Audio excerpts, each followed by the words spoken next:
G'day Earthlings, Dr. Rank here, and welcome to Gaming Legends, the show where lightning always strikes twice. Cars the video game is a direct sequel to Cars the movie, in which you play as a sentient automobile on a quest to drive in circles for an empty cup. But I do plenty of driving for my day job and don't feel like doing more at home. So, as someone who's not Australian would say, can you beat Cars without the gas pedal? Our goal is to finish the game's story mode on the PlayStation 2 version without ever pressing the Accelerate button during gameplay. The run is complete when we win the final Piston Cup race. Also, no cheat codes. Obviously. Before we begin, we need to choose our difficulty setting, which can't be changed once selected. Compact omits several levels from the playthrough compared to full size, making it significantly shorter and easier. Unfortunately, Compact is completely non-viable for this run for one very important reason. That would be boring. We'll be doing this run in full-size mode. So let's get this show on the road. Right out of the gate, we're thrust into the Radiator Springs Grand Prix. Without the gas button, we can't drive forwards, so I guess we'll have to be the world's best backwards driver. By holding the brake button at a standstill, McQueen will start reversing. It's nowhere near as fast as driving forwards, unfortunately, and we have no hope of catching up to the AI with the reverse gear alone. But there's one more secret mechanic we can take advantage of, the off-track warp. If you deviate from the track and don't get back on within 3 seconds, you'll get teleported slightly ahead of where you drove off. And you don't have to wait out the timer every time, as pressing the select button teleports you instantly. After teleporting, your speed gets reset to a default value of about 120 km per hour, and while that's not enough to catch up on its own, you can chain off-track warps together to go much faster. I only managed to get 3rd place in the Radiator Springs Grand Prix, but luckily that's all you need for most races. Once we're done there, we can freely explore the town and enter more races. While the game does have an open world hub area, progression works more like Super Mario 3D World. Levels are played in a linear order with occasional branching paths, and each chapter ends with a Piston Cup race that requires a certain number of trophy points to unlock. Trophy points are earned by finishing races in the top 3, completing minigames, or collecting postcards in the overworld. There is one caveat with the latter though. Each postcard triggers a save prompt which must be manually closed with the X button regardless of your choice. Unfortunately, X is also the Accelerate button by default, and the game doesn't care why you pressed X. Fortunately, the game offers an alternative control scheme which moves the Accelerator to R2 instead. Radiator Cap Circuit is out. Whoa! What happened there? Radiator Cap Circuit is our first major roadblock. While there are plenty of chances for off-track warps, there's a long stretch in the middle of the lap where it's impossible to get out of bounds. You can get a teleport by traveling in the wrong direction for too long, but it can't be hastened with the select button, so it's slower overall. I spent an hour trying to beat this race legit to no avail. So instead, I decided to cheat. Say hello to the lap skip. The timers for off-track warps and wrong-way warps are mutually exclusive, so we can trigger both timers in quick succession to travel backwards along the track as far as we want. If we trigger an off-track warp from far enough, we'll be placed at the end of the lap, which the game thinks we must have reached legitimately. As soon as we cross the finish line, the next lap will begin, letting us cheese through basically any race we want. Next is a split path between Sally's Sunshine Circuit and the first level of tractor tipping. The latter gives you full analog control without needing to press the gas button at all. And while you do need to press X to honk your horn at the tractors, the horn button is always X regardless of your control scheme. So no, you don't need to call the semantic police.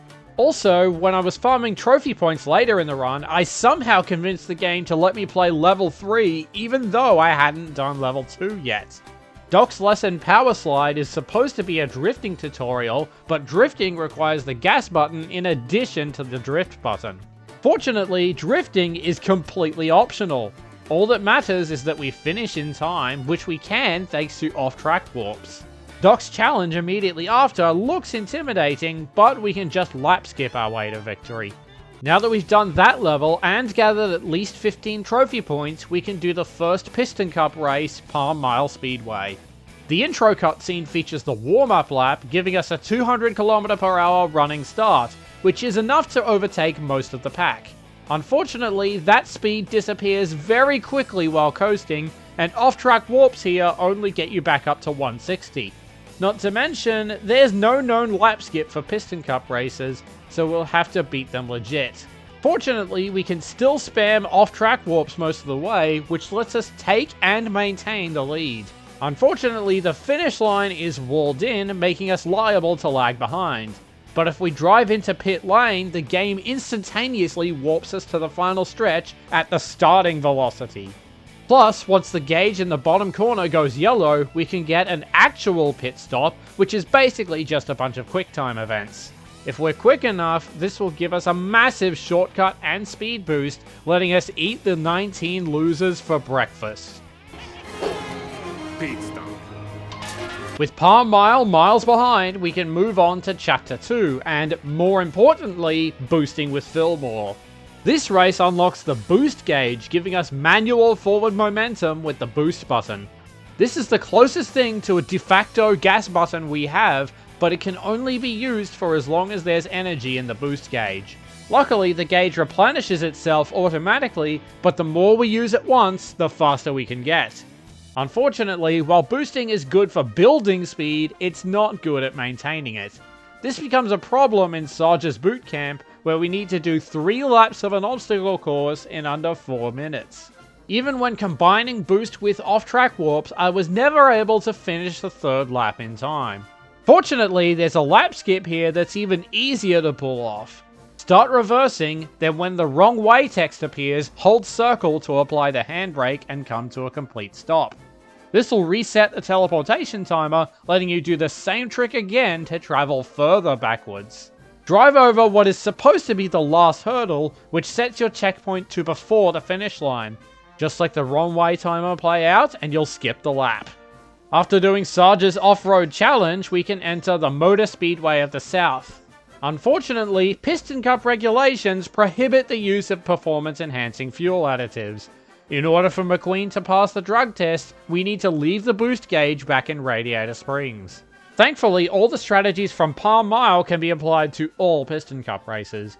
Though there were a couple of times when I warped upside down below the road, which was disconcerting but not run-ending. The first thing I tried in Chapter 3 was Meta's backwards lesson.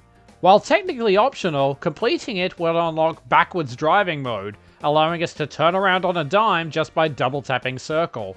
Unfortunately, it can only be triggered while we already have decent speed, and using it while reversing just brings us to a halt. Following Meta through both laps is simply not gonna happen. There is a known lap skip for this level, but we only have a limited amount of time to pull it off. And for some reason, McQueen loses all momentum when boosting off-road here, so it doesn't look like we'll be doing this minigame. Sheriff's Chase is only 1 lap, and while it could easily be skipped, I decided to win fairly since the eyes of the law were watching. This unlocks Ornament Valley for exploration, which notably includes the Rust Bucket Racerama. The off-track warps are harder to execute here since you have to jump to get out of bounds, but the reward is well worth it. After winning this race, we earned the 2nd boost tank, doubling our maximum consecutive boost duration. After winning the Ornament Valley circuit, I still needed a few more trophy points to unlock Sun Valley International Speedway, so I went back to Sally's Sunshine Circuit. I was able to get 2nd place legit, but since it gives more points, I decided to use lap skips to get first. So what about that drive? You've got yourself a date. In Chapter 4, I decided to take on Doc's Checkup, which has possibly the most annoying lap skip in the game. To do it, you need to back up all the way to the ramp behind you. For some reason, going off track here makes the game lag out big time, basically slowing down to less than 1 frame per second. Luckily, while this lap skip takes forever in the real world, it only takes a few seconds in game time, and we only need to pull it off once. We don't technically need to do this race, but the extra trophy points would be nice. Then there's Sally's Wheel Well Sprint. Winning this race is required to unlock Tailfin Pass, but it just might be the single hardest race in the entire game. The track is ridiculously long, has very few opportunities for off-track warps, and worst of all, the start point and finish line are in completely different locations. Lap skips are not an option this time. We've got to win this thing legit, which is easier said than done considering how fast Sally drives. As soon as the race begins, drive backwards for a wrong way warp to get in front of Sally, then immediately start boosting.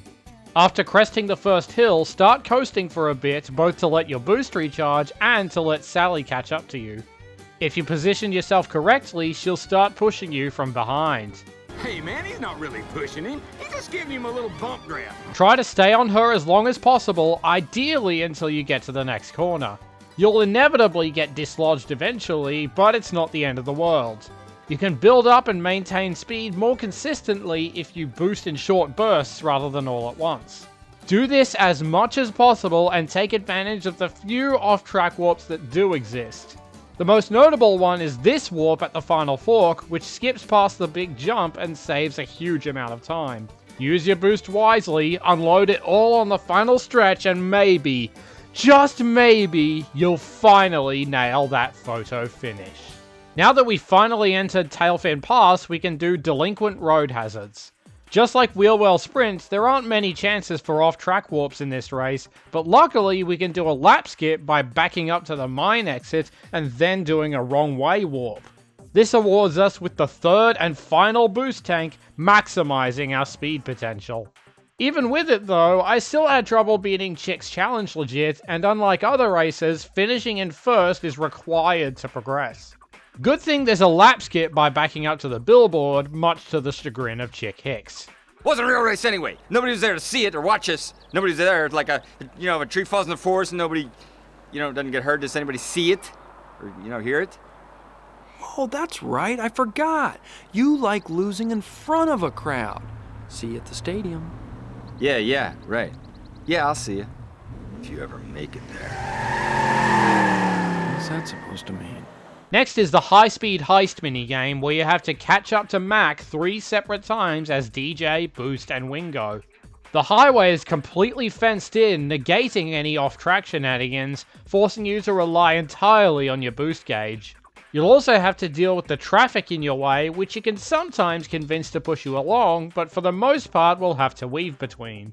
Wingo's section is the most dangerous, as the debris from Mac's trailer can bring you to a screeching halt if it hits you.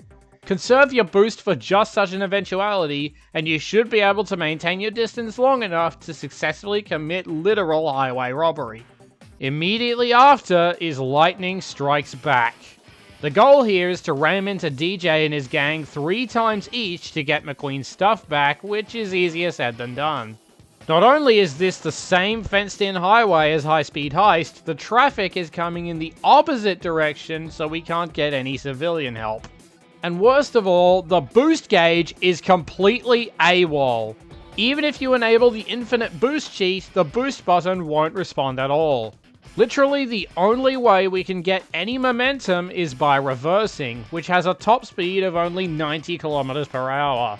DJ is driving twice that speed, so we have absolutely no hope of catching up to him. Off-track warps and wrong way warps aren't a thing here, and driving past the start just fails you instantly.